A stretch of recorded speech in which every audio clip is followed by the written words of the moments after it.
Hey, about 2 weeks ago, I released a video talking about the upcoming Sony Marvel movie, Madame Web, releasing very soon into cinemas. It's had a very messy reception following the release of the first trailer, which was heavily criticized by the fandom. Since then, the film has had a very interesting marketing campaign, and I think that needs to be discussed, so that's what we'll be doing today. So without further ado, let's get into it. Over the past month, Madame Web has been popping up everywhere. From cinema ads to my TikTok For You page, the Marvel Wiki, and even Ocean spray bottles. Sony's trying to shove the movie down our throats, which does not seem to be working since the film is projected to open lower than all the other Sony Spider-Man films. That's right, worse than Morbius. It's Morbin time. As you all know, Sydney Sweeney is Hollywood's latest it girl, whose star has been on the rise recently, with projects like Euphoria and Anyone But You. So it makes sense that Sony would want to use her as a marketing campaign for this movie. The Madame Web TikTok account is basically just a Sydney Sweeney editing page. This wouldn't be an issue if Sydney Sweeney was the lead of the movie, but she's not. That's Dakota Johnson, who is weirdly missing from a lot of these TikToks. I honestly kind of like the concepts of these videos, like asking the girls what superpower they'd want for a first date. A bullshit detector. And asking them to name a woman who is also a hero. Viola Davis is a hero. It's actually a pretty great idea to tie in the future-seeking aspect of the film into the marketing campaign, which gives it a unique identity. Too bad a lot of people aren't on Madame Web talk. They also have been doing a bunch of brand deals with famous influencers who pretend to be interested in this film. This looks really good. This strategy did not work for the color purple and is not working here. It's not strange for a film to be marketed, but Madame Web seems to be being excessively marketed.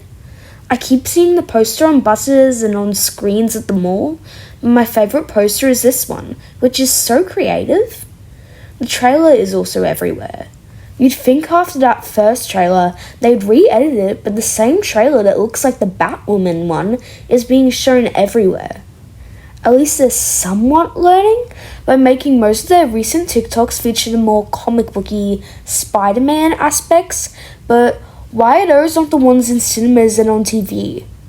Here's a promo I made for the film to try and make it look a bit better. I don't understand what's happening.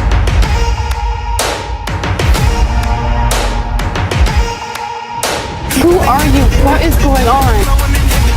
That man's trying to kill you. You don't think this is weird? How we're all connected? Your future was almost so different. Let's go.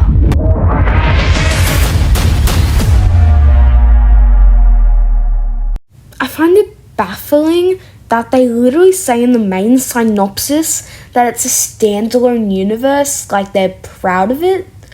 Do they know what people want? I've spent most of this review being negative, but there is also some stuff I really like. I was very harsh on the suits of the 3 Spider-Women in my original video, but now I'm actually growing on them. Sydney's suit could do without the chin strap, but I still think it's pretty good. Celeste's suit is actually perfect and I really like it. I'm not too fond of Isabella's suit, but I don't think it's the worst suit we've seen in a while. I also really like some of the people here who are actually showing an appreciation for the art that the movie is based on, especially Sydney, who has proven to have lots of care for the character Julia Carpenter, or well, Julia Cornwall here, which isn't actually a change because in the comics her name is Julia Cornwall and Carpenter is her maiden name. Sydney revealed on the TikTok Madame Web page that she read the comics and begged the producers to let her hang upside down since Julia does that famously in the comics. Even though the suit will only be at the start and maybe the end, I'm still glad Sydney took care to make her portrayal as faithful as possible. What do you guys think of the marketing campaign for this movie? Is it so bad it's good?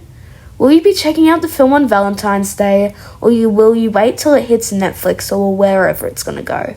Let me know down below. Have a great day. Bye!